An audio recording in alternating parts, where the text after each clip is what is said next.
YouTube channel guys. So guys, इस video में हम करने जा रहे हैं बीए प्रोग्राम के स्टूडेंट या बीए ऑनर्स के स्टूडेंट, सेमेस्टर 6 के स्टूडेंट हो तो आपके लिए वीडियो होने वाली है। तो जितने भी स्टूडेंट है जिसके पास डीएसई में ये सब्जेक्ट है, हिस्ट्री में art society culture in India 300 BC to 100 C, ठीक है। मतलब आपका जो आर्ट सोसाइटी कल्चर है इंडिया का 300 ईसा पूर्व से लेके 1000 ईसा पूर्व, वो आपका सब्जेक्ट जिसके पास भी जिसने भी अडॉप्ट कर रखा है सब्जेक्ट, उसके लिए वीडियो होने वाली है। तो आज हम करने जा रहे हैं इस वीडियो में, आज स्टार्ट कर रहे हैं यूनिट फर्स्ट से इसकी सीरीज। तो ये वीडियो हिंदी मीडियम स्टूडेंट के लिए होने वाली है, ठीक है। तो इंग्लिश मीडियम स्टूडेंट के लिए भी टाइम टू टाइम आ जाएगी वीडियो। मेरे पास बहुत सारे सब्जेक्ट पढ़ाने को रहते हैं, इसलिए थोड़ा टाइम लगता है, बट आपके पास एग्जाम से पहले सारी आ जाएगी, डोंट वरी, ठीक है। तो चलिए वीडियो को स्टार्ट करते हैं। तो वीडियो को स्टार्ट करने से पहले अगर आप हमारे चैनल पर नए आए हो फर्स्ट टाइम, तो प्लीज चैनल को सब्सक्राइब कर दीजिए, बेल आइकन को ऑन कर दीजिए, इससे सारी नोटिफिकेशन, सारी वीडियो, सिलेबस और एग्जाम में इंपॉर्टेंट क्वेश्चन सब आपके पास टाइम टू टाइम पहुंच जाए। साथ ही आप डिस्क्रिप्शन में आपको हमारा टेलीग्राम चैनल मिल जाएगा, वहां से आप हमारे टेलीग्राम चैनल पर ज्वाइन हो सकते हो। सारी इन्फॉर्मेशन के लिए कुछ पूछना हो तो वहाँ पे मैं पर्सनली आपको आपकी जो भी क्वेरीज है उसका आंसर भी देती हूँ, तो ज्वाइन जरूर करिएगा, ठीक है। और डिस्क्रिप्शन में आपको लिंक भी मिल जाएगा, वहां से भी आप ये पीडीएफ बिल्कुल फ्री में डाउनलोड कर सकते हैं, ठीक है, पढ़ने के लिए। तो चलिए स्टार्ट करते हैं यूनिट नंबर फर्स्ट। हमारा जो यूनिट नंबर जो फर्स्ट है उसमें हमारे 5 चैप्टर हैं, तो हम पांचों चैप्टर को इसी एक वीडियो में कवर करेंगे, ठीक है। तो हम पहला चैप्टर कर रहे हैं जो है मौर्य काल, वास्तुकला, मूर्तिकला, टेराकोटा और प्रेरणा के स्रोत। ये हमारा चैप्टर नंबर फर्स्ट है, यूनिट नंबर फर्स्ट का, ठीक है।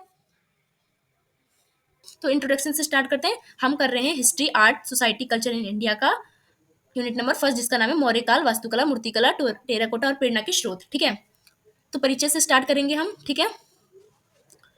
तो मौर्य काल जो कि 321 ईसा पूर्व से लेकर 185 ईसा पूर्व तक चला था, भारतीय इतिहास का एक महत्वपूर्ण युग था, जिसने न केवल राजनीतिक और प्रशासनिक उन्नति की थी, बल्कि कला के क्षेत्र में भी और स्थापत्य कला के क्षेत्र में भी अभूतपूर्व विकास किया था। हमें मौर्य काल में बहुत सारी अशोक के स्तंभ वगैरह भी देखने को मिलते हैं, तो बहुत सारी स्थापत्य कला देखने को मिलते हैं। तो इस काल की जो कला है और इस काल की जो वास्तुकला है उसमें भव्यता देखने को मिलती है, साम्राज्यवादी प्रभाव देखने को मिलता है और धार्मिक उद्देश्य भी देखने को मिलता है, जिससे अशोक के धम्म में मिलता है बौद्ध धर्म का। तो चंद्रगुप्त मौर्य, बिंदुसार और विशेष रूप से अशोक महान ने इस युग में विभिन्न कलात्मक संरचनाओं और मूर्तियों का निर्माण कराया था, वही हमें पढ़ना है। क्योंकि हमारे जो देख सकते हो आप, हमारे जो सब्जेक्ट है उसी का नाम है आर्ट सोसाइटी कल्चर। तो उस समय की हमें क्या पढ़ना है, हमें 300 से जो 1000 ईसा पूर्व है उस समय की हमें वास्तुकला, चित्रकला, जितनी भी कलाएं थी, कल्चर थी, कैसा था, मतलब हमें आर्ट एंड सोसाइटी जो कल्चर है इन सबको पढ़ना है। बल्कि हमें किसी राजा के युद्ध वुद्ध नहीं पढ़ना है इसमें, ठीक है ना। हमें कल्चर पढ़ना है, संस्कृति कैसी थी, वहाँ वास्तुकला कैसी थी, घर कैसे होते थे और क्या क्या बनाए गए थे, मतलब आर्ट्स की चीजें हमें देखने को पढ़नी है, ठीक है। इंट्रोडक्शन से आप समझ गए होगे। तो चलिए स्टार्ट करते हैं। सबसे पहले मौर्यकालीन वास्तुकला से स्टार्ट करते हैं। तो मौर्यकालीन वास्तुकला, मौर्य काल में वास्तुकला का जो विकास है वो मुख्य रूप से राजकीय भवनों और स्तंभों, स्तूपों और विहारों और किले के रूप में हुआ था, ठीक है। तो इसमें सब पॉइंट्स है, एक एक करके बताती हूँ। राज्य भवन एवं महल में कैसे हुआ था, ठीक है। तो मौर्य शासकों ने अपने महलों में और अपने प्रशासनिक भवनों के निर्माण में कास्ट, जिसे कहते हैं लकड़ी, उसका अत्यधिक प्रयोग किया था। तो मौर्य काल की क्या आप कहोगे जो है हमारा कला थी, संस्कृति थी, वो कैसी थी, वो कैसे बनाते थे, लकड़ी के ज्यादातर उपयोग करते थे। मैगस्थनीज के अनुसार भी पाटलिपुत्र का जो महल था वो अत्य भव्य था और इसमें फारसी तथा यूनानी शैली प्रेरित माना जाता था, मतलब दोनों शैली का मिश्रण हमें देखने को मिलता है इसमें, ठीक है। तो हमें क्या पता लगता है कि संस्कृति में ये भी एड ऑन थी उस समय की, ठीक है। इस महल में विशाल खंबे थे, स्वर्ण आभूषण से सुज्जित छतें थी, उत्कीर्ण नक्काशी द्वार थे, नक्काशी के सोने की दीवारें थी। ऊपर जो था जो छत होता है, गुम्बद टाइप का जो महल का होता है, वो किसके थे, आभूषणों के थे, स्वर्ण लगे थे, उसमें सोने चांदी लगे थे। तो ये कौन बताता है, मैगस्थनीज भी बताता है। मैगस्थनीज की इंडिका है, उससे हमें चंद्रगुप्त मौर्य के काल के बारे में पता लगता है, क्योंकि वो उस समय आया था यहाँ पे, तो उसने अपनी पुस्तक में लिखा है इनके बारे में, ठीक है। ये विदेशी है, यूनानी मैगस्थनीज। दूसरा है सब पॉइंट्स, स्तंभ वास्तुकला मौर्य काल की कैसी है, ठीक है, उसको जानते हैं। मौर्यकालीन स्तंभ वास्तुकला अत्यंत उन्नत थी। अशोक द्वारा निर्मित जो स्तंभ थे वो सबसे ज्यादा प्रसिद्ध थे। आपने शुरू से पढ़ा होगा बचपन से, अशोक के स्तंभ, अशोक के स्तंभ। तो स्तंभ वास्तुकला तो सबसे मेन कला थी, कब की, अशोक साम्राज्य की, मौर्य काल की और प्राचीन भारत की, जिन्हें अशोक स्तंभ कहा जाता है। ये स्तंभ एक ही पत्थर से बनाए जाते थे।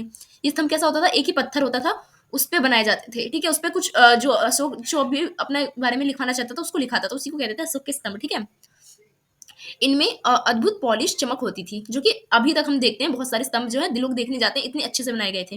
इन स्तंभों के जो शीर्ष भाग पर आमतौर पर सिंह, बैल, हाथी या घोड़े की आकृति उकेरी जाती थी। जो इसका जो हेड होता था, इस पे किसी जानवर की क्या करी जाती थी, आकृति दी जाती थी, ठीक है। सबसे प्रसिद्ध जो है वो सारनाथ का अशोक का स्तंभ है। आप गूगल पे सर्च मारिएगा सारनाथ का अशोक का स्तंभ, ठीक है, देखिएगा जरूर इसको, ठीक है। जिसका सिंह शीर्ष राष्ट्रीय प्रतीक के रूप में अपनाया गया है। आपने देखा होगा हमारे राष्ट्रीय, आपने 1 रुपए का सिक्का या कोई आप नोट अभी निकाल के देखो, अभी सिक्का निकाल के देखो, आपने देखा होगा 3 ऐसे करके बन रखे हैं और उसके ऊपर शेर की मूर्ति बन रखी है ऐसे करके। हमारे सिक्के में होते हैं, पैसों में, हमारे नोट में रहते हैं, ठीक है, हमारा राष्ट्रीय चिन्ह है। तो ये भी क्या है, अशोक का स्तंभ ही है, ठीक है।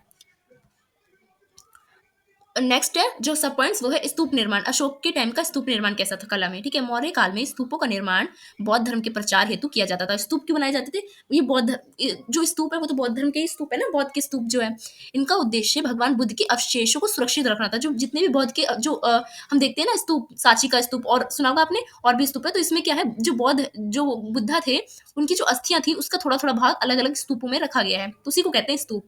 जहाँ पे उनकी राख जो बची होती है ना, उसको अलग-अलग थोड़ा-थोड़ा बाँट लिया था और अलग-अलग स्तूपों में रखा गया है, ठीक है? तो बौद्ध धर्म को दर्शाता है ये, ठीक है? धार्मिक स्थल कह सकते हो। सबसे प्रसिद्ध जो है वो सांची का स्तूप है, जिसका निर्माण अशोक द्वारा कराया गया था और ये अर्धगोलाकार संरचना चूना पत्थर से बनी थी और चारों तरफ सुंदर तोरण द्वार भी घिरी थी। आप सर्च मार के ये भी देखिएगा, दो जो मैं बता रही हूँ उसको सर्च ज़रूर मारिएगा, ठीक है? सांची का स्तूप भी मारिएगा, ठीक है? आपको ऐसा वाला दिखेगा और उसमें तोरण द्वार भी दिखेंगे आपको, ठीक है? स्तूप अर्ध ऐसे टाइप का होता था। ठीक है। नेक्स्ट है विहार और गुहा वास्तुकला। बौद्ध भिक्षुओं के रहने के लिए जो जगह होती थी उसको कहा जाता था विहार, जहाँ जहाँ पे बौद्ध जो होते थे वो निवास करते थे। जो भी बौद्ध के भिक्षुक होते थे, जैसे कि पंडित के भिक्षुक होते हैं, मौलवी में होते हैं, जैसे कि जो सिलसिले वगैरह करते थे तो उसमें भी होते थे, जिसको कहा जाता था सराय, तो वैसे ही होता था, विहार कहा जाता था। धार्मिक साधनाओं के लिए गुहा निर्मित की जाती थी, ठीक है, विहारों में। ये आमतौर पर पहाड़ों को काटकर बनाई जाती थी और विहार की बराबर गुफाएं मौर्य काल की उत्कृष्ट गुफा वास्तुकला का उदाहरण भी है, जिसमें से समतल दीवार और चमककर सतहें होती थी। तो हमें बहुत सारी गुफाएं मिलती है देखने को, जिसमें जो क्या है, हमें उस समय की उस गुफा में वास्तुकला चित्रकला भी देखने को मिलती है, जो अलग से नहीं बनाया गया, वो पत्थर को ही उत्कीर्णन करके काट के पहाड़ को ही बनाया गया है। तो उस समय की इतनी अच्छी वास्तुकला थी। नेक्स्ट है मौर्यकालीन मूर्तिकला के बारे में जानते हैं। अभी हम मौर्यकालीन वास्तुकला के बारे में जानते हैं, मौर्यकालीन हम जानेंगे मूर्तिकला के बारे में। मौर्य काल में मूर्तिकला को भी काफी बढ़ावा मिला, ठीक है। अशोक द्वारा निर्मित स्तंभों के शीर्ष पर बनी हुई पशु मूर्तियां, जैसे लॉयन कैपिटल, बेल कैपिटल आदि, इन युग की सर्वोत्तम उपलब्धि थी। जो हमारे नोट्स में भी और सिक्के में भी आपने पीछे देखा होगा, 3 शेर रखे रहते हैं, वो भी अशोक के टाइम का ये मूर्तिकला का, ठीक है, जो हमारा राष्ट्रीय चिन्ह है। तो इसका सब पॉइंट है अशोक स्तंभ की मूर्तियों में सारनाथ सिंह शीस, लॉयन कैपिटल, ये मौर्यकालीन मूर्तिकला का सर्वश्रेष्ठ उदाहरण है। इसमें 4 सिंह 4 दिशाओं में मुख किए हुए हैं, जो शक्ति और साहस का प्रतीक है। यही हमारे नोटों पे लगा रहता है। अभी आप अपने नोट्स देखो, सिक्के देखो, तो आपको मिलेगा। रामपूर्वा बैल मूर्ति, रामपूर्वा बैल मूर्ति, यह भी उत्कृष्ट मौर्यकालीन मूर्तिकला है, ठीक है। मौर्य काल की मूर्तिकला है ये, मौर्य काल में बनाई गई थी, मतलब जिसमें बैल की अद्भुत नक्काशी की गई है, ठीक है। इसको भी सर्च मार के देख सकते हो, इसको अगर देखना हो तो आपको, ठीक है, फिर आपको याद अच्छे से रहेगा, ठीक है। तो खा है यक्ष यक्षिणी की मूर्ति। मौर्य काल में यक्ष यक्षिणी की मूर्ति बनाई जाती। मौर्यकालीन मूर्तिकला एक महत्वपूर्ण भाग यक्ष यक्षिणी की मूर्तियां थी, जो प्राचीन भारतीय लोक धारणाओं से जुड़ी थी। हमारे प्राचीन भारत की जो कथाएं थी, लोक कथाएं थी, धार्मिक कथाएं थी, उसमें यक्ष यक्षिणियों की कहानी बताई जाती है। तो उसको पत्थरों में, मूर्तियों में उत्कीर्ण किया गया था, कब, मौर्य काल में, क्योंकि उस समय की कला बहुत ज्यादा अद्भुत थी। इन मूर्तियों का निर्माण स्वतंत्र रूप से हुआ था और वे काफी विशाल तथा यथार्थवादी थे, ठीक है। मतलब यथार्थवादी यानी तथ्य पे बात करते थे, बिल्कुल रियल, यथार्थवादी, रियलिज्म थे, बिल्कुल रियल चीज पे बात करते थे। तो उदाहरण के रूप में पाटलिपुत्र से प्राप्त जो दीदारगंज यक्षिणी की जो मूर्ति है वो अत्यंत प्रसिद्ध है, यक्ष यक्षिणी की, ठीक है। हाथी की मूर्ति भी पाई गई है। धोली और कंधार जो है, कंधार आपको पता भी पाकिस्तान में है, उसमें स्थित हाथी की मूर्तियां मौर्यकालीन मूर्ति कला की उत्कृष्ट उदाहरण है। ये मूर्तियां पूरी तरह से वास्तविक जीवन की झलक देती है। इसमें उस समय मौर्य काल में कैसे गहने पहने जाते थे, ये मतलब एक मूर्ति को देखोगे ना तो उस समय का कल्चर पता लगेगा आपको कि उस समय के लोग कैसे थे, ठीक है। इसलिए हम पढ़ते हैं कला, वास्तुकला, आर्ट एंड कल्चर, ठीक है। तो मैं आपको एक चीज और बता देती हूँ। आपको अगर ये पढ़ना हो, अगर इसके लिए मैं अगर आपको बुक सजेस्ट करूँ तो एक नितिन सिंधिया की बुक आती है, आर्ट एंड कल्चर सोसाइटी नाम से, ठीक है। नितिन सिंधिया की यूट्यूब पे भी भर के आपको वीडियो मिल जाएगी, नितिन सिंधिया की। वो जो अगर आप उसका जो, पर उसमें सिलेबस बहुत ज़्यादा है, आपको बस वहीं तक पढ़ना है जहाँ तक आपका सिलेबस हो। आपका सिलेबस में क्या हद तक दे रखा है, 320 से 1000 दे रखा है। तो आप सिलेबस में उसमें देखिएगा कि इंडेक्स में कि कहाँ तक आपको 300 से स्टार्ट कहाँ मिल रहा है, 1000 तक का, वहां तक का आप पूरा पेज पढ़ लीजिएगा। आप नितिन सिंधिया की बुक ले सकते हो, सबसे बेस्ट मानी जाती है। यूपीएससी के स्टूडेंट भी यही बुक प्रेफर करते हैं आर्ट एंड कल्चर के लिए। सबसे बेस्ट बुक है नितिन सिंधिया, आप ये ले सकते हो, ठीक है। उसमें से आप सिलेबस देख सकते हो आपका कहाँ से आपका स्टार्ट हो रहा है, पूरी नहीं पढ़नी है आपको, फिर वहां से आप पढ़ लीजिएगा, आपके लिए बेस्ट बुक होगी, ठीक है ना। चलिए स्टार्ट करते हैं। तो तीसरा है मौर्यकालीन टेराकोटा कला। टेराकोटा कला क्या है, मौर्यकालीन टेराकोटा कला पक्की हुई मिट्टी की मूर्तियां होती थी, जो पक्की हुई मिट्टी होती है उसी को हम कहते हैं टेराकोटा। जो अब पक्की मिट्टी कैसी होती है, कच्ची मिट्टी की मूर्तियाँ होती है, ठीक है? जैसे कि सब मूर्ति हमारे घर में आती है, आपके घर में भी आती होगी, जैसे कि दुर्गा पूजा में आती होगी, गणेश चतुर्थी पे आती होगी, तो वो सब कच्ची मूर्ति होती है, ठीक है? पक्की मूर्ति होती है, उसको बना के फिर धूप में या वो जो भट्टी होती है ना उसमें पकाई जाती है, उसको कहते हैं टेराकोटा मूर्ति, ठीक है? ये कला भी वहाँ पे मिलती थी मौर्यकालीन में। ये कला मुख्यतः धार्मिक और दैनिक जीवन से संबंधित थी, ठीक है? मानव आकृतियाँ बनाई जाती थी टेराकोटा में। पहला, मौर्य काल में टेराकोटा से बनी मानव आकृतियाँ, विशेषकर महिला की मूर्ति, काफ़ी लोकप्रिय थी। इन मूर्तियों में महिलाओं को सुंदर वस्त्र और आभूषण से सजाया गया था। ठीक है? तो उस समय का संस्कृति दिखाता है कि महिला उस समय की कैसी थी। इससे ये भी पता लगता है। पशु आकृति भी बनाई जाती थी टेराकोटा की। इस युग में हाथी, बैल, घोड़े, बंदर की टेराकोटी मूर्ति बनाई जाती थी, जो ग्राम्य जीवन और धार्मिक महत्व को भी दर्शाती थी कि गाँव के लोगों कैसे ये सारे जानवरों को पालते हैं, तो इन सबको मूर्तियों के माध्यम से जो टेराकोटा की दर्शाते थे। नेक्स्ट, सजावटी वस्तुओं के लिए भी टेराकोटा का उपयोग किया जाता था। मौर्य काल में टेराकोटा से बनी हुई सजावटी वस्तु जैसे दीपक, खिलौने, जो बच्चों के खेलने के होते थे, ये सब मिट्टी के बनाए जाते थे। पहले प्लास्टिक के नहीं होते थे खिलौने, पहले बच्चे जो हाथी, घोड़ा ये सब होते थे ना, तो ये सब मिट्टी के होते थे उनके खेलने के लिए, तो बहुत ज़्यादा प्रचलित थे। टेराकोटा के पक्की मिट्टी के होते थे, ठीक है? भट्टी में पकाया जाता था। नेक्स्ट है मौर्यकालीन कला की प्रेरणा के स्रोत, ठीक है? मौर्यकालीन जो कला है, उसकी प्रेरणा के स्रोत हमें कहाँ से देखने को मिलते हैं? मतलब कहाँ से हमें पता लगता है उसके बारे में ये सब, ठीक है? तो मौर्यकालीन वास्तुकला और मूर्तिकला के जानने के लिए विभिन्न स्रोत है। मतलब अभी मैंने आपको जो ऊपर पढ़ाया, जो भी मैंने आपको मौर्यकालीन वास्तुकला, चित्रकला, मूर्तियाँ बताई, तो ये मूर्तिकल जो हम बताया मैंने, ये मैंने आपको कहाँ से बताया, ये आपको बताना है। मतलब इसी को कहते हैं स्रोत। सोर्स आपको कहाँ से मिला? तो अब हम पढ़ रहे हैं कि हमें कहाँ से पता लगता है इनके बारे में, ठीक है? तो पहला है पारसी और यूनानी प्रभाव, ठीक है? अशोक के स्तंभ की निर्माण शैली जो है फारसी ईरानी प्रभाव दर्शाती है। तो मौर्यकालीन कला की प्रेरणा के स्रोत मतलब क्या है? इसका मतलब है कि जो मौर्यकालीन वास्तुकला है, जिसमें जो हम मौर्यकालीन जो वास्तुकला देखते हैं, जिसमें हम चित्रकला देखते हैं, मूर्तिकला देखते हैं, कुछ भी देखते हैं वास्तुकला, तो किससे प्रेरित है? तो कौन-कौन सी मतलब उसकी शैली क्या है? तो उसमें बहुत सारी मिश्रण शैली देखने को मिलती है। बौद्ध शैली देखने को मिलती है, जैन शैली देखने को मिलती है, फारसी शैली भी मिलती है और यूनानी शैली भी मिलती है। तो अलग-अलग देशों की अलग-अलग शैली हमें का मिश्रण मिलता है हमें मौर्यकालीन जो कला है उसमें। मतलब मौर्यकालीन कला में हमें भारतीय कला तो देखने को मिलती है, साथ ही साथ फारसी, यूनानी, बौद्ध धर्म, जैन ये सारी कलाओं का मिश्रण देखने को मिलता है। तो जानते हैं किस-किस का इस पे प्रभाव रहा है। मतलब मौर्यकालीन जो कला है उसमें किस-किस कला का प्रभाव रहा है। तो फारसी और यूनानी का प्रभाव रहा है कला का। अशोक के स्तंभ की निर्माण शैली जो है वो फारसी और ईरानी प्रभाव को दर्शाती है, क्योंकि जो ईरानी जो कला है उस और फारसी कला उसमें ऐसे स्तंभ बनाए जाते हैं, तो आप अगर अशोक का स्तंभ देखोगे ना तो भारतीय कला पे नहीं बनाई गई है ये, और फारसी और यूनानी प्रभाव देखने को मिलता है। वो क्योंकि वहां पे लोग लिखाया करते थे। मौर्यकालीन महलों की सजावट और खंबे यूनानी स्थापत्य कला से प्रेरित है। जो मौर्य काल में जो उनके महलों में जो खंबे लगाए गए थे, उसका जो डिजाइन और उस पर जो आकृतियां होती थी वो कैसी होती थी? वो बिल्कुल यूनानी, जैसे यूनान में होती थी ना, वैसे उसी की शैली स्थापत्य कला देखने को मिलती है, ठीक है? मिश्रण देखने को मिलता है। नेक्स्ट है बौद्ध धर्म और जैन धर्म की भी शैली देखने को मिलती है मौर्य काल में। बौद्ध धर्म के विस्तार के कारण स्तूप जो है, जो मौर्यकालीन हमें एक वास्तुकला देखने को मिलती है जो कि है स्तूप, जो कि इसमें सांची का भी स्तूप है। तो ये बौद्ध शैली है, ठीक है? तो बौद्ध का प्रभाव देखने को मिलता है। विहार की जो गुफाएं हैं ये सब किसका है? बौद्ध का प्रभाव है। जैन धर्म के प्रभाव से भी यक्ष यक्षिणी की जो मूर्ति है ना, वो जैन कथाओं में इनका वर्णन मिलता है। तो जैन शैली भी हमें देखने को मिलती है, हम कह सकते हैं, ठीक है? नेक्स्ट स्थायी भारतीय परंपरा भी देखने को मिलती है। यक्ष यक्षिणी की मूर्ति और टेराकोटा कला भारतीय जनमानस की प्राचीन परंपराओं से प्रेरित है। जो जैन कथा है वो हिंदू से तो निकली है, तो हिंदू जो कथाएं जो हैं, सनातन की जो कथाएं हैं, वेद पुराण, उसमें भी यक्ष यक्षिणी की कहानी बताई जाती है। तो कह सकते हो कि स्थानीय भारतीय परंपरा की शैली भी देखने को मिलती है। पशु आकृति देखने को मिलती है, देवी देवताओं की मूर्ति देखने को मिलती है। धार्मिक आस्थाओं को दर्शाती है ये, कि पशु को, गाय को माता मानी जाती है। देवी देवताओं की मूर्ति हमें मिलती है, शिव जी की जैसे अलग अलग भगवान की, ईश्वर की। तो ये भारत की स्थानीय भारतीय परंपरा को भी दर्शाती है। मतलब मौर्य शैली में भारतीय स्थानीय परंपरा भी थी, जैन भी था, बौद्ध भी था, पारसी भी थी और ईरानी भी थी, ठीक है?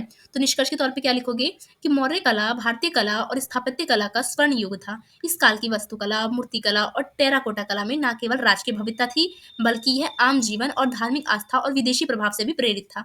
हमें देखने को मिलता है कि मौर्यकालीन जो वास्तुकला है वो टेराकोटा से मिलकर बना है, वास्तुकला से मिलकर बना है, मूर्तिकला से मिलकर बना है। और ये जो उसके महल राजकीय भव्यता को तो दर्शाती है, साथ ही साथ ये आम लोगों के जीवन को दर्शाती है, धार्मिक आस्थाओं को दर्शाती है, क्योंकि देवी देवताओं की मूर्ति है। और अशोक की मूर्ति में हमें स्तूप भी देखने को मिलते हैं, मूर्तियां भी देखने को मिलती है, जो कि भारतीय कला को भी दर्शाती है और साथ ही साथ विदेशों की भी कला को दर्शाती है, यूनानी को। मौर्यकालीन कला ने आने वाले समय में गुप्त काल के अन्य शासकों की कला पे भी गहरा प्रभाव डाला है, क्योंकि अब जब गुप्त काल आता है मौर्य काल के बाद, वो भी जब कला, मूर्ति कला इन सब का निर्माण करते हैं, स्थापत्य करते हैं, तो वो भी इनसे प्रेरित होते हैं, इन सारी कलाओं से, ठीक है? तो इनका प्रभाव रहता है उन पे। आई होप आपको ये समझ आया हो। अब है हमारा नेक्स्ट टॉपिक, तो आप जो हमारा चैप्टर यूनिट नंबर जो हमारा फर्स्ट है, उसमें हमारे 5 टॉपिक दे रखे हैं, तो पाँचों को हम एक ही वीडियो में कवर करने जा रहे हैं, ठीक है। तो अब हम कर रहे हैं स्टार्ट हमारा सेकंड जो हमारा चैप्टर है जो यूनिट फर्स्ट का, उससे, ठीक है। मतलब इसमें जो हमारा यूनिट फर्स्ट का सेकंड पार्ट है, मतलब सेकंड जो टॉपिक है, चैप्टर नंबर सेकंड करने जा रहे हैं हम। तो हमारा चैप्टर नंबर सेकंड है कि उत्तर मौर्य काल में स्तूप वास्तुकला, उत्कीर्ण मूर्ति कला, अमरावती कला जो है, अमरावती कला और सांची की कला और सरक्षता और टेराकोटा एवं मथुरा गंधार और अमरावती कला की परंपराएं को हमें पढ़ना है। मतलब हमें अभी हम मौर्य काल के पढ़ रहे थे चैप्टर नंबर फर्स्ट में, सेकंड चैप्टर में हम पढ़ेंगे उत्तर मौर्य काल के बाद की वास्तुकला को पढ़ेंगे, मूर्ति कला को पढ़ेंगे। हमें इसमें सांची की जो सांची की स्तूप उसकी कला पढ़ना है हमें, टेराकोटा की कला पढ़ना है, अमरावती कला पढ़ना है हमें, गंधार शैली पढ़नी है हमें और मथुरा शैली पढ़नी है हमें, ठीक है। तो चलिए स्टार्ट करते हैं परिचय से। तो उत्तर मौर्य काल जो कि 200 ईसा पूर्व से 300 ईसा पूर्व तक चला था, इस टाइम को कहते हैं हम उत्तर मौर्य काल। भारतीय कला और स्थापत्य कला के क्षेत्र में, जो भारतीय कला का क्षेत्र है, भारत की जो स्थापत्य कला है जिसमें मूर्ति कला आती है, चित्र कला आती है, वास्तुकला आती है, उसको हम कहते हैं स्थापत्य कला, ठीक है। महत्वपूर्ण चरण था। इस काल में स्तूपों की वास्तुकला, उत्कीर्ण मूर्तिकला में अभूतपूर्व विकास हुआ था। तो इस समय भारत की जो स्तूप कला है, इस भारत की जो वास्तुकला है और जो भारत की जो मूर्ति कला है, उसमें बहुत ज्यादा विकास देखने को मिला था, ठीक है, उत्तर मौर्य काल में। इस काल के प्रमुख जो संरक्षक थे, मतलब जो इस समय के जो वास्तुकला, मूर्ति कला, इन सबको संरक्षण दे रहे थे, वो कौन थे? वो शुंग वंश था, सातवाहन वंश था और कुषाण वंश था। तो इस टाइम पीरियड में 200 से 300 ईसा पूर्व तक में इन तीन वंशों का शासन रहा है, शक, सातवाहन और कुषाणों का, ठीक है। और पश्चिम क्षत्रपक शासक थे पश्चिम में, ठीक है। तो मथुरा, गंधार और अमरावती शैलियां इसी समय हमें इस उभरती हुई दिखती है। इस काल में बौद्ध धर्म और वैष्णव और जो शैव परंपरा है उसका भी प्रभाव स्पष्ट रूप से हमें देखने को मिलता है। चलिए जानते हैं उत्तर मौर्य कालीन स्तूप वास्तुकला को, ठीक है। मौर्य काल में स्तूप का निर्माण प्रारंभ हुआ था, हमें बताया था मैंने आपको, मौर्य काल में स्टार्ट हुआ था, बौद्ध धर्म से रिलेटेड था। बौद्ध धर्म जो बौद्ध थे उनकी जो अस्थियां हैं वो थी जो इन स्तूपों में रखी जाती थी, और ये कैसी होती थी? अर्धकार होती थी, ऐसे वाली, ठीक है। लेकिन उत्तर मौर्य काल में इनका स्वरूप और भव्यता और अधिक विकसित हो गया। अभी मैंने बताया था मौर्य काल में तो बनाया गया था, अब उत्तर मौर्य काल में इसको और ज्यादा सजावट दे दी गई थी और ज्यादा भव्यता दे दी गई थी। अब स्तूपों में विस्तृत सजावट को दे दी थी। मतलब अब मान लो स्तूप है, उसमें सजावट में क्या देंगे? नक्काशी दे देंगे, नक्काशी, तोरण द्वार अब बहुत ज्यादा भव्य होने लगे, वैदिकाएं जोड़ी गई, लिखी गई उस पर कुछ कुछ चीजें, तो इन सबको ऐड करा गया, ठीक है। तो स्तूप वास्तुकला की विशेषताएं क्या थी उसको जानते हैं हम। तो स्तूप पहली बात तो अर्धगोलाकार होता था, गुंबद अंडकार की तरह, मैंने आपको ऐसे बताया था, आप सर्च मार के देखिएगा सांची का स्तूप या कोई भी स्तूप, ठीक है, वो ऐसे होता था, ठीक है। तो पहली विशेषता होती थी इसकी कि ये अंडकार होता था।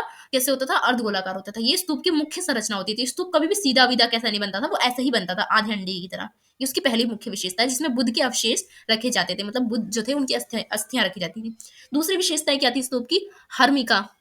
हर्मिका क्या होता था? ये स्तूप के शीर्ष पर एक चौकोर रेलिंग थी जो स्वर्गीय क्षेत्र को दर्शाती थी, ठीक है। छत पे एक रेलिंग ऐसे करके बनाई जाती थी, आप चित्र देखोगे ना तो वो हर्मिका आपको मिलेगा। आप गूगल पे डालना कि स्तूप का वास्तुकला की चित्र, तो आपको नेम के साथ मिलेगी आपको देखने के लिए, ठीक है। जो रेलिंग होती थी जो किसको दर्शाती थी? स्वर्गीय क्षेत्र को दर्शाती थी।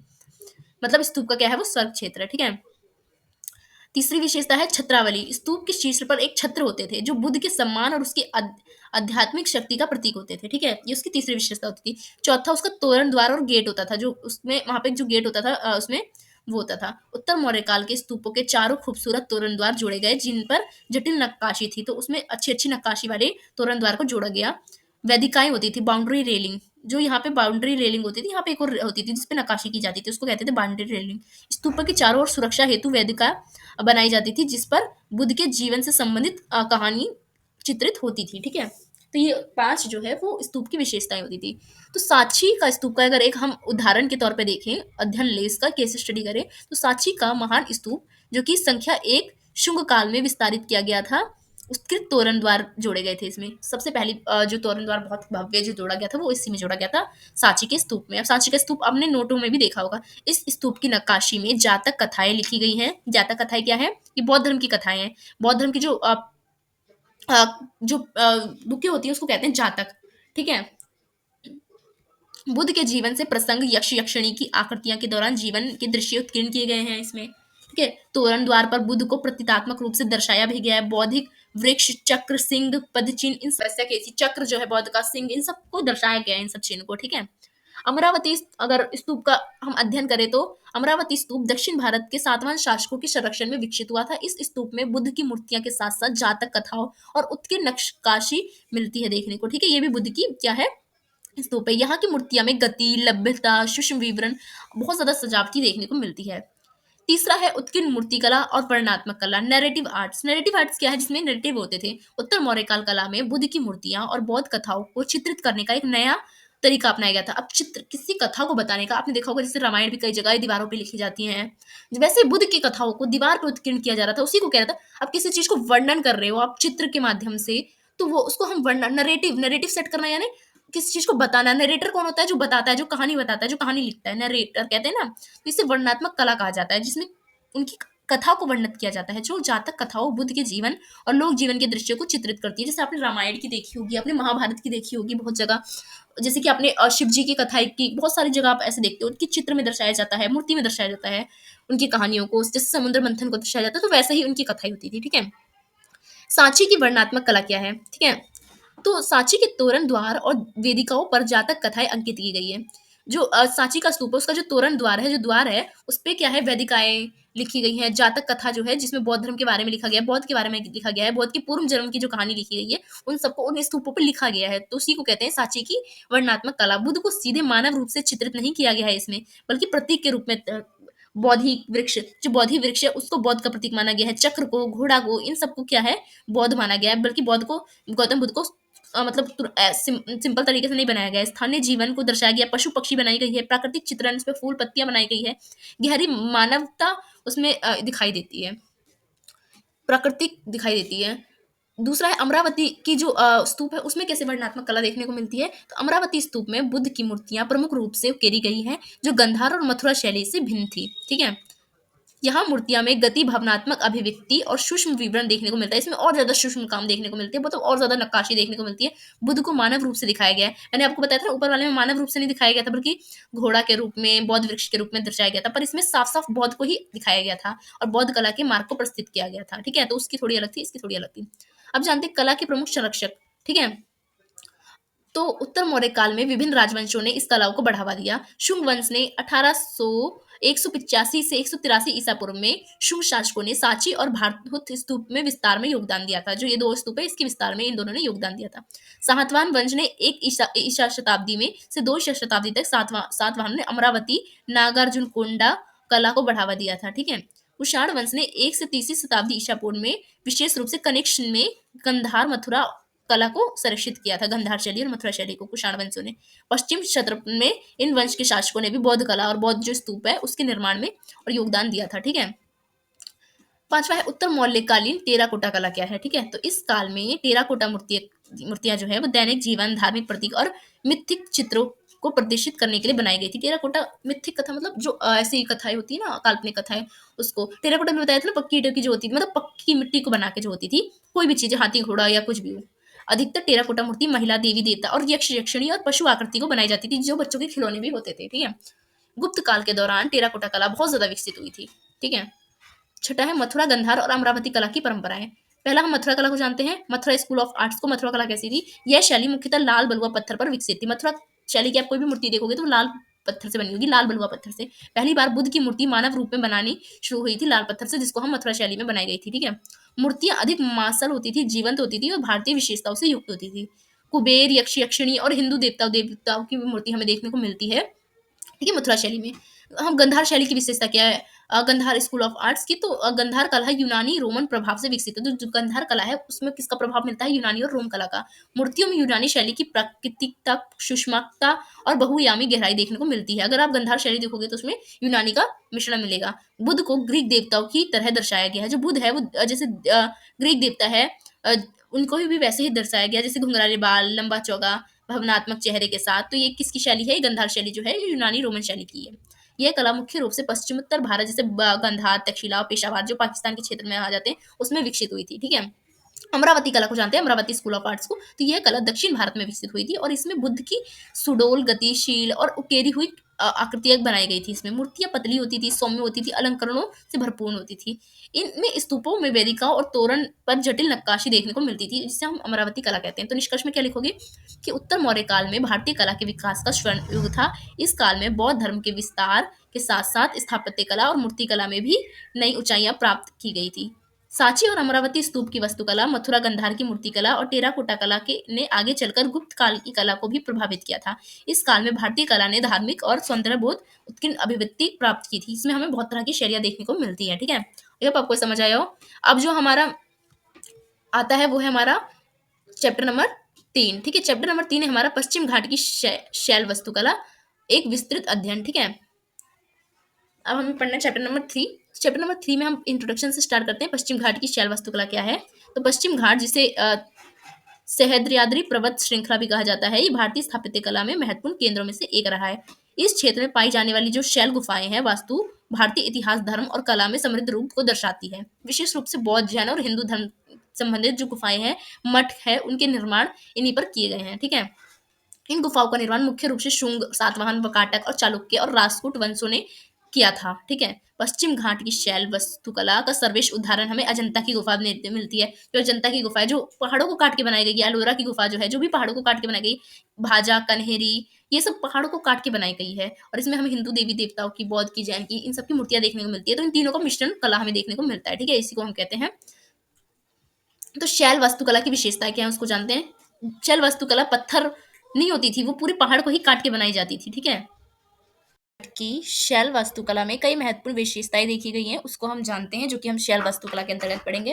पहला है प्राकृतिक चट्टानों को काटकर निर्मित किया है। सबसे पहली विशेषता है शैल वास्तुकला की, ये कोई बाहरी कला नहीं है, मतलब कोई चीज कोई पत्थर से ना बनाई गई है, ऐसे नहीं बनाई गई है। वो जो चट्टान है, चट्टान को काट के बनाई गई है, मतलब चट्टान को, जो पहाड़ है, पहाड़ को पहाड़ हिला भी नहीं, पहाड़ के अंदर ही खोद खोद के वो चट्टानों से बनाया गया है, ठीक है? इसी इसकी पहली विशेषता है। ये वास्तुकला ठोस चट्टानों और तराश कर बनाई गई है। ठोस ठोस जो चट्टान पहाड़ होते हैं, उसको तराश कर बहुत सुंदर सुंदर गुफाएं, अंदर चित्र बनाए गई हैं, मूर्तियां बनाई गई है। अलग से मिट्टी से नहीं बनाई गई है वो, जो वहाँ की जो गुफा है उसी को काट के बनाई गई है। मतलब बहुत मेहनत का काम होता है, जिससे संरचनाओं को दीर्घकालिक मजबूती मिलती है। अधिकतर गुफाएं बेसाल्ट है, मतलब कठोर ज्वालामुखी पत्थर से निर्मित है, जो ज्वालामुखी पत्थर होते हैं उनसे निर्मित है। दूसरी विशेषता है धार्मिक प्रभाव देखने को मिलता है। इन गुफाओं में मुख्यतः हमें बौद्ध, जिसमें हीनयान और महायान, और जैन और हिंदू धर्म से संबंधित मूर्ति और चित्रकला शिलालेख पाए जाते हैं। तो जितनी भी हम शैल गुफाएं पाते हैं, शैल वास्तुकला पाते हैं, उसमें हम बौद्ध धर्म, हिंदू धर्म, जैन धर्म का प्रभाव देखते हैं। प्रारंभ में ये बौद्ध भिक्षुओं के ध्यान और अध्ययन के केंद्र होते थे। जब बौद्ध भिक्षु रहते थे उस समय, तो उस समय वो क्या करते थे, इसमें ध्यान केंद्र बना था उनका, यहाँ पे वो ध्यान करते थे, ध्यान का केंद्र था। लेकिन बाद में इसे क्या कर दिया गया, हिंदू और जैन से भी जुड़े मंदिरों का इसमें निर्माण करा दिया गया। पहले ये सिर्फ एक गुफा टाइप की थी, जिसमें ये जो भिक्षु होते थे वो तपस्या करते थे एक तरफ से। बाद में इसे हिंदू और जैन मूर्तियों को भी इसमें उत्कीर्ण कर दिया, जिससे इसका और ज्यादा क्या हो गया, ब्रॉड हो गया। तीसरा विशेषता है विस्तृत नक्काशी और चित्रकं। गुफाएं की दीवार पर सुंदर नक्काशी, मूर्तियां और जो भित्ति चित्र है वो उकेरे गए थे। इनमें बौद्ध जातक कथाएं, हिंदू देवी देवताओं की मूर्ति और जैन तीर्थकारों की चित्रित इसमें किए गए थे, ठीक है? वास्तु संरचना को जानते हैं। वास्तु संरचना इसकी जो है वो इसकी चौथी विशेषता थी। अधिकतर गुफाएं विहार, मठ और चैत्य गृह, प्रार्थना कक्ष के रूप में बनाई गई थी। स्तंभ युक्त हॉल बनाए गए थे, विशाल द्वार बनाए गए थे, अद्भुत छद नक्काशी, पश्चिम घाट की गुफाएं, ये सब इसकी प्रमुख विशेषताएं थी, ठीक है? अब हमने विशेषताएं जान ली। अब जानते हैं प्रमुख गुफा और उनका अध्ययन। जो हम शैल जो वास्तुकला देखते हैं उसमें कौन कौन सी प्रमुख गुफाएं हैं, ठीक है? तो पश्चिम घाट में कई महत्वपूर्ण शैल वस्तु कला स्थल है, जिसमें से प्रमुख गुफाएं को हम जानेंगे, ठीक है? तो पहला है अजंता की गुफा, आपने सुना होगा, जो कि महाराष्ट्र में है। अजंता केव्स आपने बहुत सुना होगा, आपके नोट्स में वैरी 50 रुपए के जो नोट्स है उसके पीछे होता है। अजंता गुफा और उसके जो भित्ति चित्र है, भित्ति चित्र क्या होते हैं, जो एक पहाड़ की चट्टान होती है उस पे बनाए जाते हैं, जो चित्र होते हैं, जो आदि मानव इन सब के द्वारा उन सबके कल्चर को दिखाने के लिए बनाते हैं। फ्रेंको पेंटिंग्स भारत की सबसे प्रसिद्ध कला धरोहर में से एक है, जिसे कहते हैं हम, मान लो कोई पत्थर ले लिया, कोई लकड़ी ले लिया, उससे एक वो जो चट्टान है उस पे बनाई जाती है, वो कभी मिटती नहीं है। ये गुफा मुख्यतः बौद्ध धर्म से संबंधित है, जो अजंता की गुफा है, ठीक है? यहाँ महायान और हीनयान दोनों संप्रदायों की वास्तुकला प्रदर्शित देखने को मिलती है। महायान और हीनयान क्या है, बौद्ध धर्म के दो कह सकते हो अनुयायी पक्ष है, ठीक है? गुफा संख्या 1, 2, 16, 17 और 19 में भित्ति चित्र सबसे प्रसिद्ध हैं। वहाँ पे बहुत सारी जनता की गुफा में बहुत सारी गुफाएँ मिलेंगी। गुफाओं को नाम डाल रखा है, गुफा नंबर 1, 2, तो उसमें से जो गुफा नंबर 1, 2, 16, 17 और 19 है, इसमें बहुत प्रसिद्ध भित्ति चित्र हमें देखने को मिलती है, जो प्राचीन काल की सामाजिक संरचना इन सबको दर्शाती है। ठीक है? भित्ति चित्र मैंने बताया ना, जो पत्थरों पे बनाई जाती है चित्र।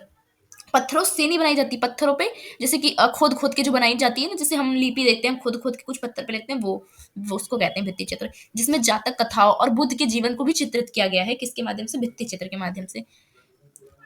दूसरा जो गुफा है वो है फेमस एलोरा की गुफा, आपने सुना होगा, ये भी महाराष्ट्र में है। एलोरा की 34 गुफाएँ हैं, ठीक है? एलोरा की गुफा में कितनी गुफाएँ पाई जाती हैं? 34। उसमें से 12 बौद्ध धर्म की गुफाएँ हैं, 17 हिंदू धर्म की और 5 जैन धर्म की गुफाएँ हैं, ठीक है? भारतीय धार्मिक सहिष्णुता और स्थापत्य कला का शीर्ष उदाहरण देखने को मिलता है कि एक ही गुफा में, एलोरा की गुफा में, किसमें? तीनों धर्म का मेलन देखने को मिलता है, तो सहिष्णुता का भाव देखने को मिलता है यहाँ। गुफा संख्या नंबर 16 में कैलाश मंदिर अपनी विशालता और अद्भुत शिल्पकला के लिए प्रसिद्ध है। यहाँ की जैन गुफा भी अपनी सूक्ष्म मूर्तिकला और नक्काशी के लिए जानी जाती है, ठीक है? नेक्स्ट जो गुफा है फेमस वो है कार्ले और भाजा की गुफा। कार्ले और भाजा की गुफा भी महाराष्ट्र में है। कार्ले गुफा पश्चिम भारत की सबसे चैत्य जिसे कहते हैं प्रार्थना हॉल के लिए प्रसिद्ध है वहाँ, ठीक है? इन गुफाओं में विशाल अश्वमुखी घोड़े के आकार के प्रवेश द्वार और सुंदर अशोकन स्तंभ बनाए गए हैं। जो घोड़े के आकार के जो अश्वमुखी जो चित्र है उसको उत्कीर्णन किया गया है। कार्ले गुफा के भीतर एक विशाल स्तूप है, ठीक है? तो स्तूप किसका होता है? बौद्ध का होता है, ठीक है? उत्कीर्ण लकड़ी की छतें देखी जा सकती है, तो बहुत सुंदर है ये, ठीक है? आप यूट्यूब पे या आप गूगल पे इनका ऊपर ऊपर वाले का गुफा का नाम आप सर्च मार के देख सकते हो, इसकी पिक्चर्स, ठीक है? ज़्यादा अच्छे से समझ आएगा। कान्हेरी गुफा, कान्हेरी गुफा भी कहाँ है? महाराष्ट्र में। देखिए आप, जितनी भी गुफा मैंने आपको बताया वो सारे कहाँ पे? महाराष्ट्र में ही पाए जा रहे हैं। एक चीज़ तो आसान हो रही है आपके लिए कि महाराष्ट्र याद करना है। ये गुफा है मुंबई के संजय गांधी राष्ट्रीय उद्यान में स्थित है, जो जो संजय गांधी राष्ट्रीय उद्यान जो है हमारा उसमें क्या है, ये बताया गया है, गुफा है उसमें, कांडरे गुफा है, और बौद्ध धर्म का एक प्रमुख केंद्र के रूप में भी जाना जाता है कांडरे गुफाएं। यहाँ पर 109 गुफा है जो बौद्ध भिक्षुओं के रहने के लिए थी। जितनी भी गुफाएं थी वो शुरू में बौद्ध भिक्षु इसमें रहा करते थे, बाद में इसमें अध्ययन के लिए इसको बना दी गई थी। गुफा संख्या जो 3 है उसमें विशाल चैत्यगृह देखने को मिलता है, जो सबसे बड़ा चैत्यगृह है, मीन्स यहाँ पे प्रार्थना करते थे एक साथ बहुत सारे बौद्ध भिक्षु, जिसमें 14 स्तंभ और बौद्ध धर्म से संबंधित भित्ति चित्र भी है। मैंने भित्ति चित्र बताया था ना क्या है। नेक्स्ट जो फेमस गुफा है वो है एलिफेंटा की गुफा। एलिफेंटा की गुफा भी कहाँ है? महाराष्ट्र में। सारी गुफाएं कहाँ पे? ज्यादातर महाराष्ट्र में, इसलिए आसानी होगा याद करने में।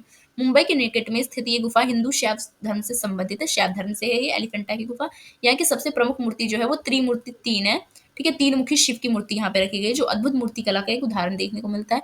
इन गुफाओं में शिव के विभिन्न रूपों के उकेरा गया है, अर्धनारीश्वर रूप को भी, गंगाधर रूप को भी और महायोगी शिव को भी दर्शाया गया है इस गुफा में, ठीक है? चौथा जो फेमस गुफा है वो है पांडवलिनी की गुफा, जो कि ये भी महाराष्ट्र में है, नासिक में।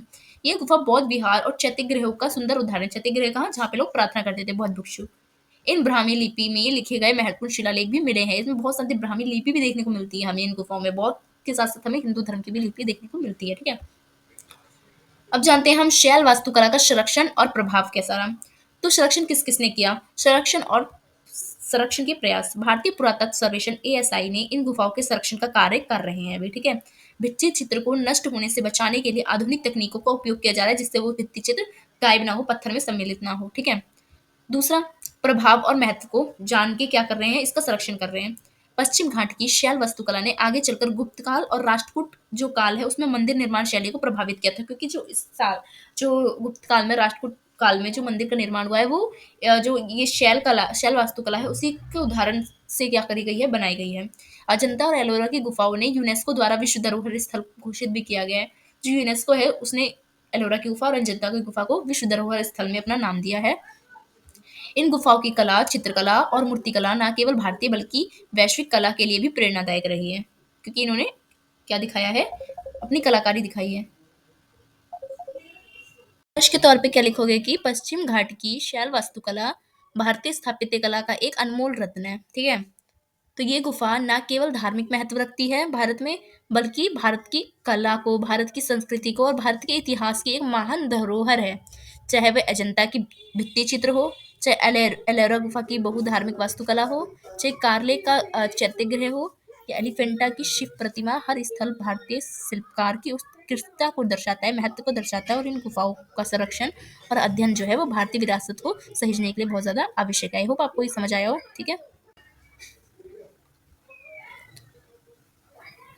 तो अब चलते हैं हम अपने चैप्टर नंबर 4 पे, ठीक है? तो हमारे चैप्टर नंबर 4 देखिए यूनिट नंबर 1 का कि गुप्त काल में मंदिर, शैलकृति, गुफाएँ और मूर्तिकला और चित्रकला पे आपको बताना है, ठीक है? गुप्त काल की मंदिर, शैलकृति, गुफा, मूर्तिकला, इस सब का अध्ययन करना है, ठीक है? तो परिचय से स्टार्ट करते हैं। गुप्त काल लगभग 319 ईस्वी से 550 ईस्वी तक चला था। इसमें भारतीय कला और संस्कृति के कारण इसको स्वर्ण युग कहा जाता है गुप्त काल को। इस काल में स्थापत्य कला बहुत चरम सीमा पे था, अपने बहुत ज़्यादा हुआ था। स्थापत्य कला, मूर्ति कला, चाहे चित्रकला हो, चाहे साहित्य हो, उसमें अद्भुत और अभूतपूर्व उन्नति देखने को मिली थी। इस युग में हिंदू, बौद्ध और जैन धर्मों की स्थापत्य कला, मूर्ति कला को भरपूर प्रोत्साहन मिला था। गुप्त काल में मंदिर निर्माण की परंपरा को विकसित किया गया, जिससे आगे चलकर भारतीय मंदिर स्थापत्य का आधार तैयार हुआ। इसी काल में शैलकृत और गुफाएं, भव्य मूर्तियां और उत्कृष्ट चित्रकलाओं का निर्माण हुआ, जिनका प्रभाव भारतीय कला पर सदियों तक बना रहा। ठीक है? तो गुप्तकालीन मंदिर वास्तुकला को जानते हैं सबसे पहले। तो गुप्त काल में पहली बार स्वतंत्र हिंदू मंदिर का निर्माण हुआ था। इससे पहले क्या होता था, मंदिर का अस्तित्व तो था, लेकिन वे साधारण और अस्थायी था, ठीक है? पर यहाँ पे स्थायी रूप से अब होने लगा था गुप्त काल के बाद। गुप्त काल में पक्के पत्थरों से स्थायी मंदिर का निर्माण करना स्टार्ट हुआ था फर्स्ट टाइम, ठीक है? गुप्तकालीन मंदिर की विशेषताएं क्या थी? नागर शैली का प्रारंभ हुआ था इसमें, नागर शैली से बनाई जाती थी गुप्त काल में। इस काल में भारतीय मंदिर वास्तुकला की नागर शैली विकसित हुई, जो आगे चलकर उत्तर भारत में बहुत ज्यादा लोकप्रिय हुई थी। जो अभी हम देखते हैं ना, नागर शैली की मंदिर जो टाइप का होता है ऊपर, उसको कहते हैं। शिखर युक्त मंदिर होते थे। गुप्त काल के मंदिर में छोटे लेकिन स्पष्ट रूप से विकसित शिखर दिखाई देते थे। इसमें गर्भगृह होता था। आपको पता है रामलला का भी गर्भगृह है, वैष्णो देवी का भी। ये सारे मंदिर आप देखते हो उसमें गर्भगृह होते हैं। तो मंदिर में एक छोटा सा कमरा होता है जहाँ मुख्य देवता की मूर्ति स्थापित की जाती है। आप राम मंदिर का स्थाप ले सकते हो, जो उसका गर्भगृह है जहाँ पे रामलला रखे हैं। मंडप सभागृह होता था। मंडप सभागृह गर्भगृह के सामने एक छोटा सा हॉल होता था। अब गर्भगृह है, उसके बाहर ही तो सारे लोग बैठते हैं ना, दर्शन करते हैं। गर्भगृह के अंदर तो आपको भी दर्शन करने नहीं दिया जाता है। जब लाइन जाती है तो कहाँ से ले जाती है वो? यही मंडप गृह से ले जाती है, बनाया जाता है, जो भक्त पूजा करते हैं बाहर से, क्योंकि गर्भगृह में किसी को नहीं घुसने दिया जाता है। जो पंडित होते हैं वहां के, बस वही इसमें रहते हैं। प्लिंथ, पांचवा क्या होता है? चबूतरा। इस काल के मंदिर में ऊंचा चबूतरा होता है, जिसमें मंदिर का आकार भव्य प्रतीक दिखता है चबूतरे से। ठीक है? आप राम मंदिर का भी स्ट्रक्चर देख सकते हो, उसमें बहुत बड़ी चबूतरा बनाई गई है, ऐसे ऐसे सीढ़ी है और ऊपर ऐसे करके मंदिर है। ठीक है? मूर्ति और नक्काशी भी है इसमें। मंदिर की बाहरी दीवारों पर सुंदर नक्काशी होती है, जैसे राम मंदिर में भी देख सकते हो छोटी छोटी नक्काशी अभी की गए हैं। वही आप नागर शैली का एग्जाम्पल ले सकते हैं, जिसमें देवी देवताओं की मूर्ति, इसमें भी देवी देवताओं की मूर्ति डाली गई है, जो शैली होती है। ठीक है? प्रमुख गुप्तकालीन मंदिर कौन कौन से हैं उसको भी जान लेते हैं। प्रमुख जो है वो दशावतार मंदिर है, जो कि देवगढ़ उत्तर प्रदेश में बनाई गई है, नागर शैली में। उदाहरण के तौर पे विष्णु को समर्पित है ये, ठीक है? भीतरी मंदिर जो कि प्रयागराज उत्तर प्रदेश में है, प्रारंभिक मंदिर स्थापत्य कला का उदाहरण है ये। शिव मंदिर जो कि भोपाल में है, भुजांकार संरचना में। और पार्वती मंदिर जो कि नाजना कुठार मध्य प्रदेश में है, सुंदर नक्काशी इसमें भी। तो तीसरा है गुप्तकालीन शैलकृति गुफाएं। तो गुप्त शासकों ने मंदिर के साथ साथ शैलकृत गुफाओं का भी निर्माण कराया। ये गुफाएं मुख्य रूप से बौद्ध और जैन धर्म से संबंधित थी, ठीक है? गुप्तकालीन गुफाओं की विशेषताएं क्या थी? तो मठ, विहार और चैत्य गृह देखने को मिलते हैं इसमें। इन गुफाओं में बौद्ध भिक्षुओं के रहने के लिए विहार और प्रार्थना के लिए चैत्य गृह बनाए जाते थे। चैत्य गृह कहाँ होते थे? जहाँ वो लोग बैठ के मेडिटेशन करते थे। ठीक है? मठ यानी विहार और चैत्य गृह। स्तूप और बौद्धिक स्तंभ मूर्तियां देखने को मिलती है गुफाओं में, स्तूप देखने को मिलते हैं और बुद्ध की मूर्तियां का निर्माण देखने को मिलता है, ठीक है? सादा लेकिन प्रभावी वास्तुकला होती है। मौर्य और उत्तर मौर्य काल की तुलना में गुप्तकालीन जो गुफाएं हैं वो कम अलंकृत थी, लेकिन उनकी जो बनावट थी वो अधिक प्रभावी थी और परिष्कृत थी। बहुत ज्यादा सूक्ष्म काम हो रखा था। पारंपरिक शैली से अलग प्रयोग किया गया था गुप्त काल की जो कला है, वास्तुकला। इन कला में गुफाओं में हिंदू देवी देवताओं की मूर्ति भी उकेरी गई थी, क्योंकि इससे पहले हम देख रहे थे बौद्ध और जैन धर्म की, क्योंकि जो मूर्ति बनाने का परंपरा है वो ज्यादा कहाँ से अडॉप्ट किया गया? मंदिर बनाने का वो अडॉप्ट किया गया है बौद्ध धर्म से, जैन धर्म से, ठीक है? क्योंकि वैदिक काल में ज्यादा आपको मंदिर नहीं मिलेंगे देखने को। प्रमुख गुप्तकालीन गुफाएं कौन कौन सी उसको जानते हैं। तो गुफा है उदयगिरी की गुफा, जो कि विदिशा मध्य प्रदेश में है। विष्णु और शिव की इसमें मूर्ति उत्कीर्ण की गई है। मूर्तियां विशेष रूप से वराह अवतार की दी गई है। वराह अवतार आप जानते हो ना, जो विष्णु जी का एक अवतार है वराह अवतार, ठीक है? अजंता की गुफा, जिसमें महायान चरण देखने को मिलता है, जो कि महाराष्ट्र में। बुद्ध के जीवन की सुंदर चित्रकारी कर रखी है वहां पे। बाघ गुफा जो कि मध्य प्रदेश में, इसमें भित्र चित्ती एक प्रसिद्ध है बाघ गुफा में, जो कि दीवार पर उकेरी जाती है चित्र। गुप्तकालीन मूर्ति कला को जानते हैं हम, गुप्तकालीन मूर्तिकला अपनी सुंदरता के लिए और अपनी कोमलता के लिए और अपनी भव्यता के लिए आज भी बहुत ज़्यादा प्रख्यात है। ठीक है, इस काल में हिंदू, बौद्ध धर्म और जैन धर्म से संबंधित मूर्तियाँ बनाई जाती थी। तीनों की मूर्तियाँ बनती थी, ठीक है, धर्मों से। तो गुप्तकालीन मूर्ति की विशेषता क्या थी कि आदर्शवादी रूपांकन देखने को मिलता है। मूर्तियों को आदर्श शारीरिक संरचना और दिव्य सौंदर्य के साथ उकेरा गया था। भावनात्मक अभिव्यक्ति देखने को मिलती है। इस काल की मूर्तियाँ के चेहरे पर कोमल भावनाएँ होती थी, स्पष्ट रूप से दिखाई भी देती थी। कपड़ों की महीन नक्काशी की जाती थी, पतली पारदर्शी पोशाकें मूर्तियों को पहनाई जाती थी, उकेरी जाती थी। स्थिरता और संतुलन दिखाई देता था। मूर्तियों का संतुलन और मुद्रा का अत्यंत प्रभावशाली होता था। आपने बौद्ध की देखी होगी, शिव की देखी होगी, ऐसा लगता है इतना प्रभावी लगता है एकदम। तो प्रमुख गुप्तकालीन मूर्तियाँ कौन-कौन सी है? तो सांची बुद्ध की मूर्ति है, जो कि सांची में पाई गई है। शांत और ध्यानमंद मुद्रा है बुद्ध की। वराह अवतार की मूर्ति पाई गई है उदयगिरि गुफाओं से, जो कि विष्णु का विशाल वराह अवतार का है। ठीक है? बैठा हुआ बुद्ध, जो कि सारनाथ में मिला है, अभय मुद्रा में है और अत्यंत प्रभावशाली है ये। शिवलिंग पाया गया है कहाँ? विभिन्न स्थान पे। शिव भक्ति का प्रतीक है ये। ठीक है? तो अब जानते हैं हम गुप्तकालीन चित्रकला के बारे में कि गुप्त काल की चित्रकला अजंता और बाघ गुफा में देखी जाती है। इन चित्रों में धार्मिक और सांसारिक जो दोनों विषयों को चित्रित किया गया है, धर्म से भी और संसार समाज में जो घटित हो रहा है दोनों को ही घटित किया गया है, लिखा गया है, कह सकते हो उकेरा गया है दीवार पे। ठीक है, खोद खोद के। तो गुप्तकालीन चित्रकला की विशेषता क्या है? फ्रेस्को तकनीक है, यानी भित्ति चित्र है। गुप्त काल में दीवार पर भित्ति चित्र फ्रेंको तकनीक से बनाए गए थे, जो छेनी और हथौड़े से खुद खुद के बनाई जाती है। सजीव चित्रण है। इन चित्रों में पात्रों की मुद्राएं, हाव भाव, परिधान उत्कृष्ट ऐसा बनाया गया है कि साफ साफ दिखता है। ठीक है, जातक कथाएं देखने को मिलती है। बुद्ध के जीवन की जो कथाएं हैं, जन्म कथा, उनके पूर्व जन्म की कथा, तो उन सबको दर्शाया गया है भित्ति चित्र के माध्यम से। इन गुफाओं में नरम रंग संयोजन देखने को मिलता है। रंग संयोजन अत्यंत सौम्य है, प्राकृतिक प्रतीक होते हैं। ऐसा रंग दिया गया है उसमें, इतना हल्का हल्का कि लगता है बिल्कुल प्राकृतिक है। प्रमुख गुप्तकालीन चित्रकला स्थल कौन-कौन से हैं? तो चित्रकला स्थल है अजंता की गुफा, जो कि महाराष्ट्र में है, जातक कथा पर आधारित है ये। बाघ गुफा, जो कि मध्य प्रदेश में, रंगों और छायाओं का उत्कृष्ट प्रयोग यहाँ पे देखा गया है। बादामी गुफाएँ, जो कि कर्नाटक में, इसमें हिंदू देवी-देवताओं की चित्रकारी देखने को मिलती है। तो निष्कर्ष के तौर पे क्या कहोगे कि गुप्त काल में भारतीय कला और स्थापत्य कला का स्वर्ण युग था। तो गुप्त काल क्या था? भारत में कला का और स्थापत्य कला का स्वर्ण युग था, इसलिए भारत को स्वर्ण युग कहा गया था गुप्त काल में। इस काल में मंदिर निर्माण की एक परंपरा को विकसित किया गया था, जिसके बाद नागर शैली, द्रविड़ शैली, बैसर शैली, स्थापत्य शैली, ये सब बहुत ज़्यादा विकास में आई थी, क्योंकि बहुत ज़्यादा स्थापत्य कला चल रहा था। बहुत ज़्यादा मंदिर ये सब बनाई जा रही थी, कला का बहुत ज़्यादा प्रचलन था, इसलिए इसे स्वर्ण युग कहा जाता था। शैलकृति गुफा की मूर्तियाँ, भित्ति चित्र अद्वितीय थी। गुप्त काल ने भारतीय स्थापत्य और मूर्तिकला और चित्रकला को एक नई दिशा दी, जिसका प्रभाव बाद की शताब्दियों तक देखा गया है।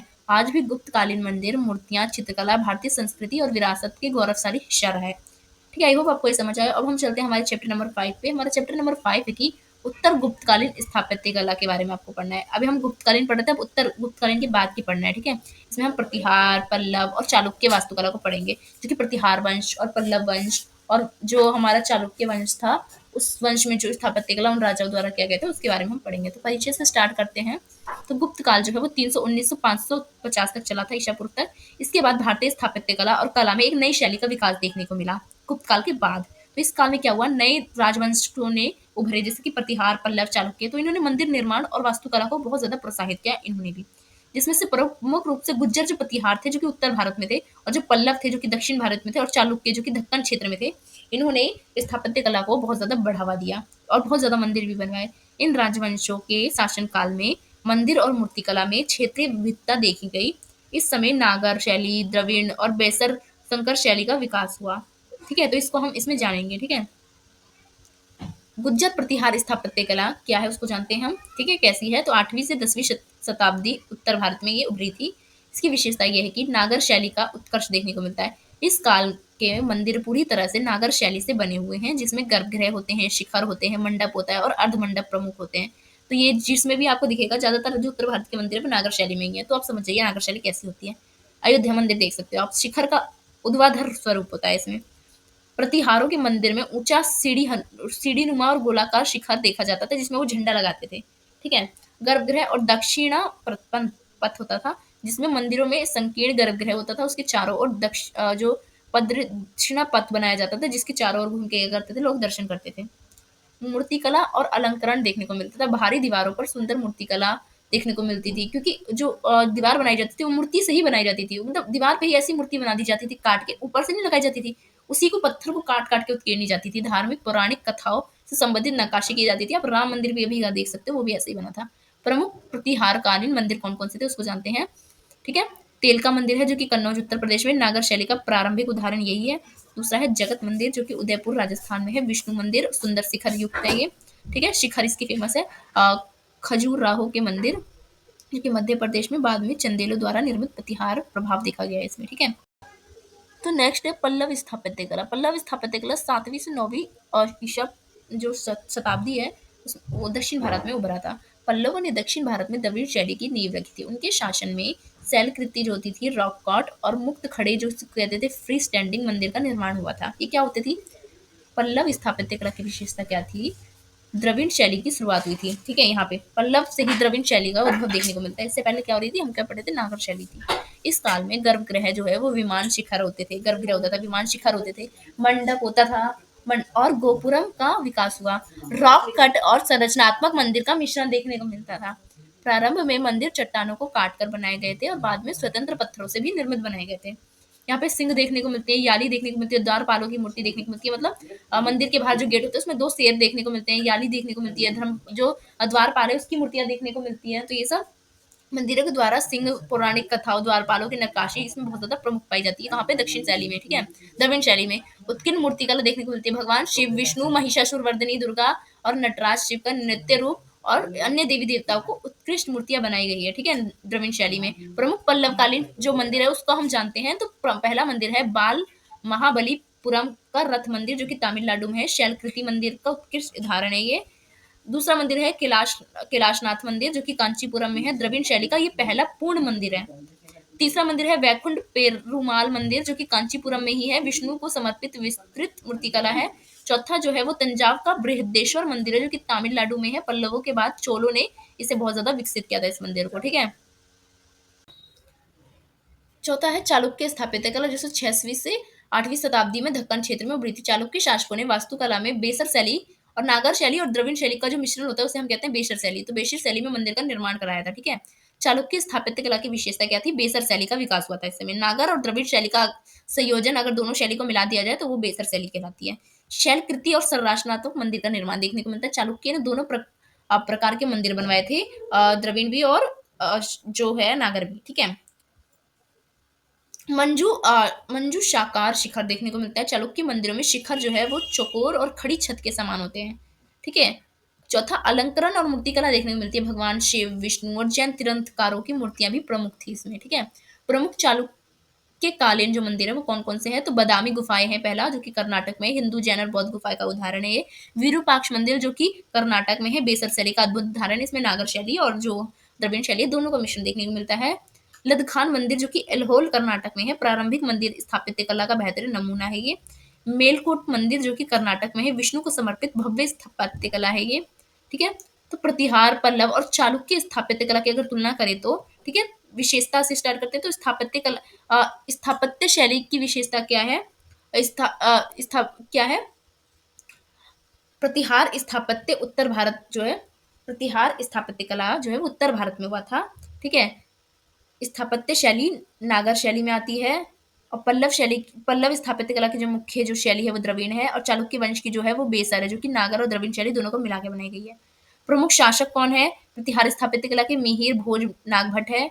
पल्लव स्थापत्य कला के कौन है? महेंद्र वर्मन नरसिम्हा वर्मन है। और चालुक्य स्थापत्य कला के हैं पुलकेशिन और पुलकेशिन द्वितीय है। ठीक है, प्रसिद्ध मंदिर कौन कौन से हैं जो प्रतिहार टाइम के? तो तेलका मंदिर है, जगत मंदिर है। पल्लव के कौन कौन से महत्वपूर्ण मंदिर है? महाबलीपुरम कैलाशनाथ मंदिर है। और चालुक्य के कौन कौन से प्रमुख मंदिर है? विरूपाक्ष मंदिर, बादामी गुफाएं हैं। प्रतिहार वंश की कौन सी मुख्य मूर्तियां हैं? तो विष्णु और शिव की मूर्तियां पाई जाती है। पल्लव वंश में शिव, विष्णु, महिषासुरवर्धिनी, माँ दुर्गा की पाई जाती है। और चालुक्य में जैन तीर्थंकर और विष्णु और शिव इन तीनों की मूर्तियां पाई जाती हैं। ठीक है, शिखर की शैली कैसी होती थी? प्रतिहार में तो ऊंचा होता था और सीढ़ी नुमा होता था। वहीं पल्लव स्थापत्य कला में शिखर कैसी होती थी? शिखर शैली सीधा और बहुस्तरीय होती थी।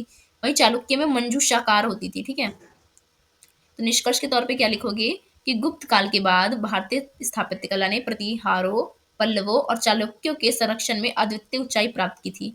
प्रतिहार स्थापत्य कला ने नागर शैली को परिष्कृत किया और खजुराहो जैसे मंदिर की भी नींव रखी। पल्लव स्थापत्य कला ने द्रविड़ शैली की शुरुआत की, जिसके बाद चोल और विजयनगर स्थापत्य का विकास हुआ। चालुक्य स्थापत्य ने बैसर शैली को भी जन्म दिया, जो कि द्रविड़ शैली और नागर शैली का मिश्रण है, जो कि दक्कन के क्षेत्र में व्यापक रूप से अपनाई गई थी। इन स्थापत्य शैलियों ने आगे चलकर भारतीय वास्तुकला को क्या करा, वैश्विक पहचान दिलाई और भारतीय संस्कृत धरोहर को समृद्ध भी किया। आज भी यह मंदिर भारतीय स्थापत्य कला की महानता और कलात्मकता को दर्शाती है, क्रिएटिविटी को दर्शाती है। ठीक है, आई होप ये आपको पूरा यूनिट नंबर फर्स्ट में आपके 5 चैप्टर थे वो होता है यहाँ पे खत्म। अगर आपको वीडियो अच्छी लगी हो तो प्लीज वीडियो को लाइक कीजिएगा, वीडियो को कॉलेज ग्रुप दोस्तों में शेयर भी जरूर कीजिएगा और वीडियो कैसी लगी कमेंट सेक्शन में भी जरूर बताइएगा। सो धन्यवाद।